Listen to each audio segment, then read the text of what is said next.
আজকে আমি আপনাদের সম্মুখে অত্যন্ত প্রসিদ্ধ তিনটি সূরা নিয়ে আলোচনা করব, যে সূরা রাতে ঘুমের পূর্বে তেলাওয়াত করে ঘুমাতে পারলে আল্লাহ তাআলা আপনার অভাব অনটন দূর করে দেবেন ইনশাআল্লাহ। ভাইয়েরা আমার, বন্ধুরা আমার, রাত্রেবেলায় যখন ঘুমাতে যাবেন, ঘুমাতে যাওয়ার পূর্বে ওযু করে নেবেন। আল্লাহর নবী সাল্লাল্লাহু আলাইহি ওয়াসাল্লাম বলছেন, আন-নাইমু তাহিরু কাস-সাইমিল কায়েম।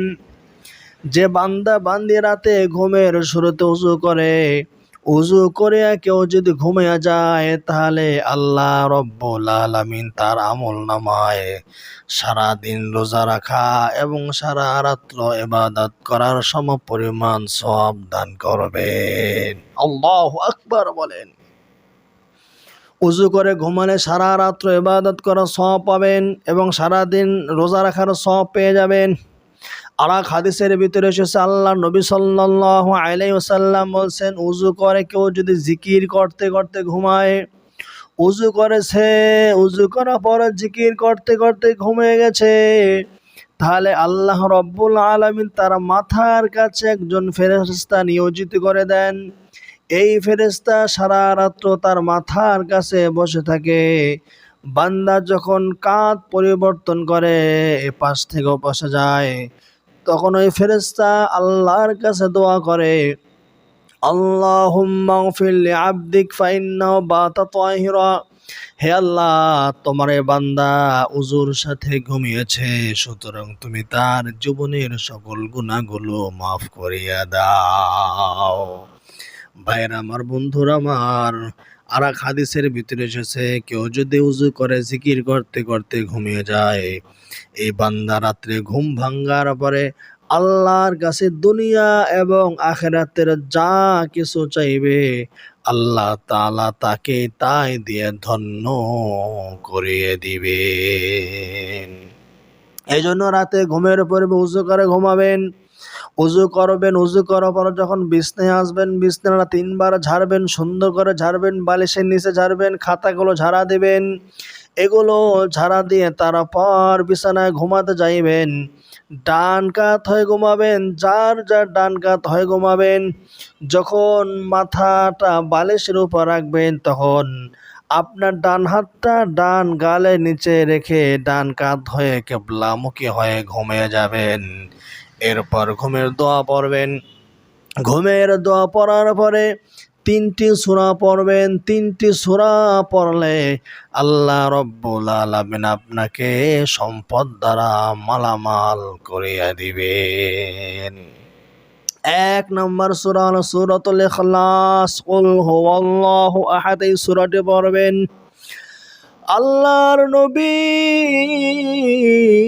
সাল্লাল্লাহু আলাইহি ওয়াসাল্লাম বলছেন, আমার উম্মতের কেউ যদি সূরা ইখলাস একবার পড়ে, আল্লাহ তাআলা তার আমলনামায় ১০ পারা কোরআন পড়ার সমপরিমাণ সওয়াব দান করেন। কেউ যদি সূরাতুল ইখলাস ১০ বার পড়ে, আল্লাহ তাআলা তার জন্য জান্নাতে একটি ঘর বানিয়ে দেয়। এই সূরাতুল ইখলাস কেউ যদি ২০০ বার পড়ে, সূরাতুল ইখলাস কেউ যদি ২০০ বার পড়ে, আল্লাহ রব্বুল আলামিন তার ৫০ বছরের গুনাহ মাফ করিয়া দেয়। এত দামি একটি সূরা, কেউ যদি ঘরে প্রবেশ করার পরে ঘরের বাসিন্দাদেরকে সালাম দেয়, এরপর সূরাতুল ইখলাস একবার পড়ে নেয়, আল্লাহ রব্বুল আলামিন তার গরিবী হালাত দূর করে দিবেন। আল্লাহ তাআলা তার অভাব দূর করে দিবেন। আল্লাহ তাআলা তাকে অল্প দিনের মধ্যে ধনী বানিয়ে দিবেন। একজন সাহাবী বিশ্ব নবীর দরবারে হাজির হয়ে বললেন, ইয়া রাসূলুল্লাহ, ইয়া হাবিবাল্লাহ,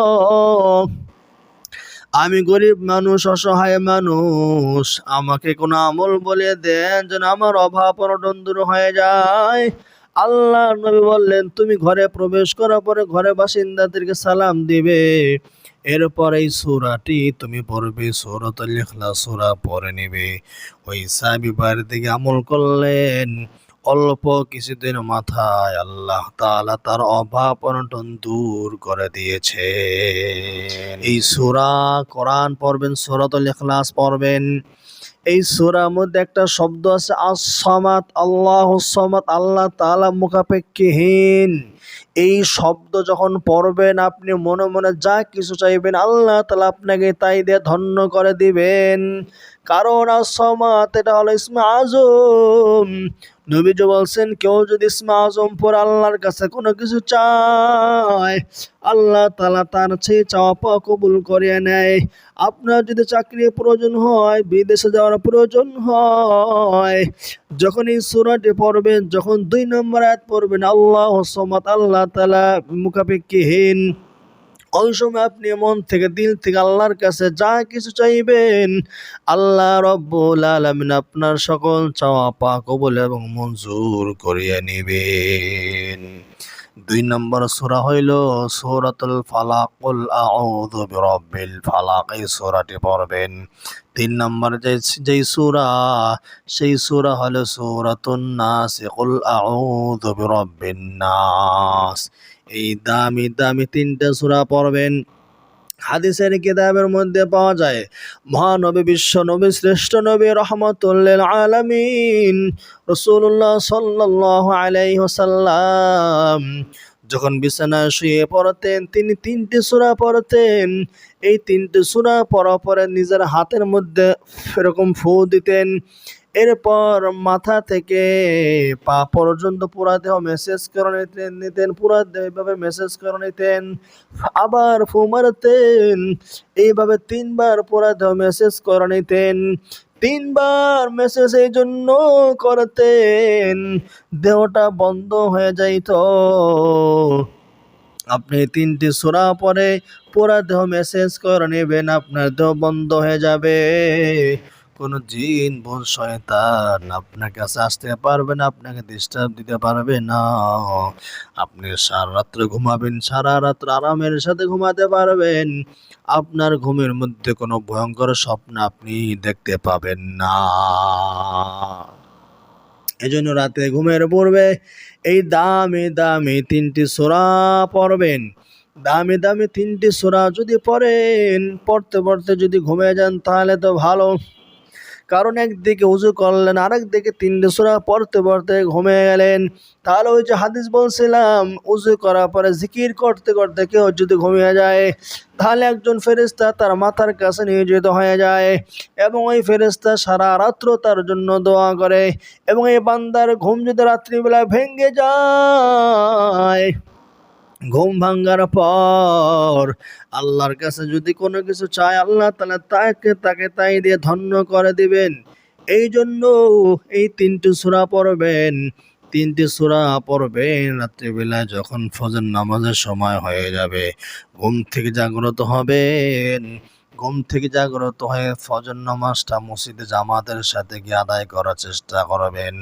আপনি ফজর নামাজ যদি জামাতের সাথে আদায় করতে পারেন, আল্লাহর নবীর ঘোষণা অনুযায়ী আপনার আমলনামায় অর্ধেক রাত্র ইবাদত করা সমান সওয়াব দিয়ে দেওয়া হবে। একদিকে ওযু করে ঘুমাইলেন, সারা রাত্র ইবাদত সওয়াব পেয়ে গেলেন। আবার যদি ফজর নামাজ জামাতের সাথে আদায় করেন তাহলে অর্ধেক রাত্র ইবাদতের সওয়াব পেয়ে গেলেন। আর যদি ঈশার নামাজও জামাতের সাথে আদায় করেন তাহলে আল্লাহ তাআলা আপনার আমলনামায় 2 রাত্র ইবাদত করা সমান সওয়াব দান করবে।